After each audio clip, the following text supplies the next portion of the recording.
Work from home, they said. It'll be great, they said. Oh, nothing's better than working from home. Bro, what do you think about my sick riffs? Come on, man, turn it down. I've got to get this app developed. I've got to get it pushed up to Azure. Work, schmirk, come on, man. Play with me. What's going on, guys? It's Jeff the IT guy. And just like this funny skit, working from home can be just like this. It can be utter chaos. Listen, I've been working from home for 7 years now. I'm a director of IT, and so I manage a large team who all work remote. And I've come up with some tips, 5 tips to help you succeed at working from home. Now these tips, they might seem a little bit menial or common sense, but they all play a larger role. My first tip is this: you need someplace that's quiet in your home. It's going to be very hard to stay on task, all right, and to have a good work ethic. You're going to be completely distracted. Now this is very hard to do, especially for those that may live in an apartment complex, or for those who have small children, or just kids in general, or a crazy guy playing the guitar. It can be very tough, but it's very important that you can find a quiet place to work that's free of distractions. Tip 2, this place that you find, it needs to be different from the rooms that you have in your house that would be considered common living areas, such as your kitchen, your living room, your dining room, or your bedroom. It needs to be someplace that's separate from all of those, a place that's really only dedicated towards work. And this can be very hard if you have a small place. And the reason for this is because if you have someplace that's a common living area for you, it can seem like you can never escape the office.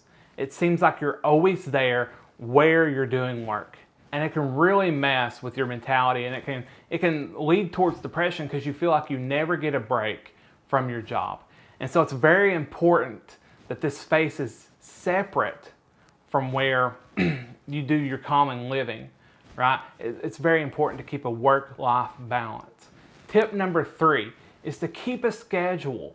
It can be very easy to fall into working more and more hours when you're working from home because you're at home, and so you're not going into an office. And so sometimes it can feel like you're not even working those longer hours, or you don't have a commute.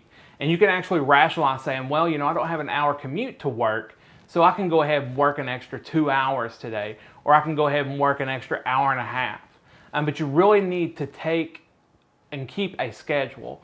A very strict schedule, actually. So if you're supposed to work, from 8 to 5, you need to work 8 to 5. It's also very important to treat it like you are going to the office with this schedule. So for example, I get up in the mornings and then I either go to the gym or I do yoga, take a shower, have my coffee, get ready for my day, just like I would if I was going into the office. And this can be very important for you as well. So keep that schedule. Tip number 4. And this is one of the more important ones that I believe in.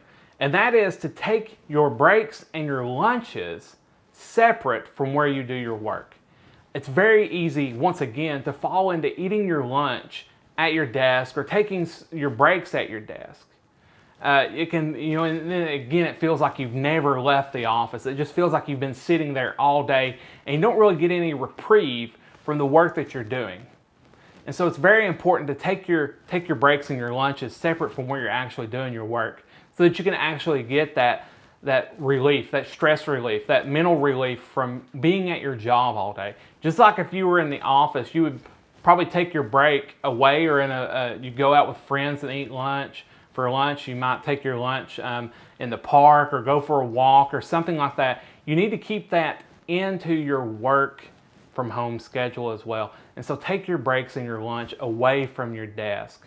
Number 5 on this list is to have a comfortable working space. It can be very hard on you if you have a very uncomfortable space.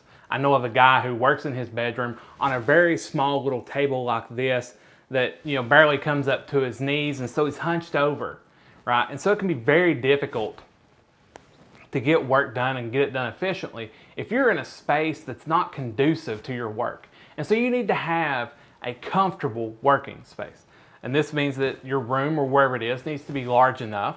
All right, you need to have a desk that's large enough. For example, if you've got a bunch of equipment that you brought from the office, you need to make sure that you have enough room for that, as well as the other equipment that you might own separately.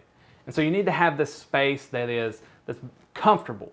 It's going to be, if you're working from home, which many of us are right now, and it's probably going to be a long time before any of us go back to the office. That's depending on what industry you're in. It could be a long time.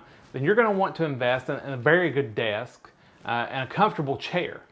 And there's some other amenities that you can work into, but you really want to have a comfortable space. And this is how you're going to manage working from home better than what you currently are if you're watching this video, or better than what you currently would if you haven't started working from home yet. So let's recap our 5 tips.